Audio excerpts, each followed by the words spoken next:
तर हाय नमस्कार मंडळी. तर आपल्या बिझनेस आयडिया चॅनलमध्ये तुम्हा सर्वांचं स्वागत आहे. आणि पहिलं तर मी तुम्हाला माफी मागते, कारण बरेच दिवसापासून माझे व्हिडिओ आले नाहीत.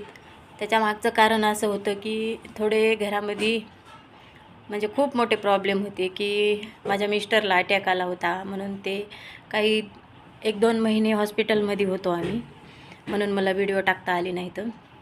आणि मी आता इथून तुम्हाला रोज बिझनेस आयडियाबद्दल व्हिडिओ टाकल. आणि मी आहे ना, तुम्हाला सांगते, मुंबईला गेले होते, तर तिथं हॉस्पिटल पुढं म्हणजे खूप दिवस राहण्यात आलं. त्याच्यामुळं मला एवढं कळालं की आपण कुठल्या पण हॉस्पिटल पुढं आपण काही पण नुसतं भाकर आणि पिठलंसुद्धा विकू शकतो, कारण तिथं एवढे गरीब लोक एवढे भुकेले असतात ना, त्यांना नुसतं पिठलं भाकर तिथं भेटत नव्हतं. मुंबईच्या हॉस्पिटल पुढं KM हॉस्पिटल पुढं बघा, पिठलं भाकरीसाठी लोक तरसत होते, तर त्यांना पिठलं भाकरसुद्धा भेटत नव्हतं. आपल्या घरचं जेवण जर पिठलं भाकर जरी भेटलं तरी त्याची इतकी कमाई होईल आणि त्या गरिबाचं पोट पण भरल.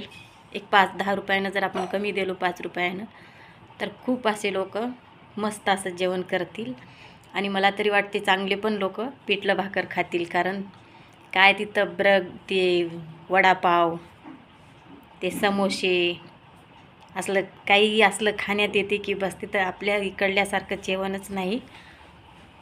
आणि चपाती भाजी असते, पण काय भाजीला मला चव लागली नाही. एकदम वेगळ्याच भाज्या होत्या त्या.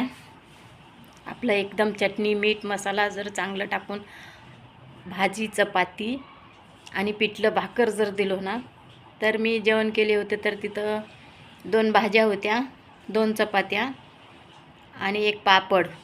तर 120 रुपयाला ती थाळी होती. आणि 2-3 प्रकारच्या त्याच्यात भाज्या होत्या. तर बघा, आपण 70 रुपयाला जर दिलो 2 चपात्या 2 भाज्या, तर भरपूर असं विकल. तर हे मुंबईला राहणाऱ्या लोकांसाठी आहे. आणि आपण राहतो त्या ठिकाणी बरेच असे बिझनेस आहेत, जे मी तुम्हाला उद्याच्या व्हिडिओमध्ये सांगणार आहे. आणि खूप असे खरंच काही ना काही महिलांनी करायचं. आता बघा, ब्लाऊजमध्ये तर किती फायदा आहे.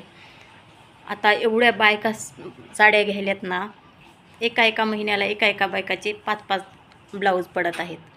आणि एका ब्लाऊजची शिलाई 200 रुपये, कमीत कमी 200 रुपये तुम्ही धरा. तर बघा ते किती आपल्याला घरी बसून फायदा आहे बघा. तर असं काही ना काही करा आणि आपल्या चॅनलला सबस्क्राईब, लाईक, शेअर करा. आणि मी असेच तुम्हाला बिझनेसबद्दल व्हिडिओ टाकत राहीन. आणि आपला मसाल्याचा बिझनेस तर आहेच. Tata, bye bye.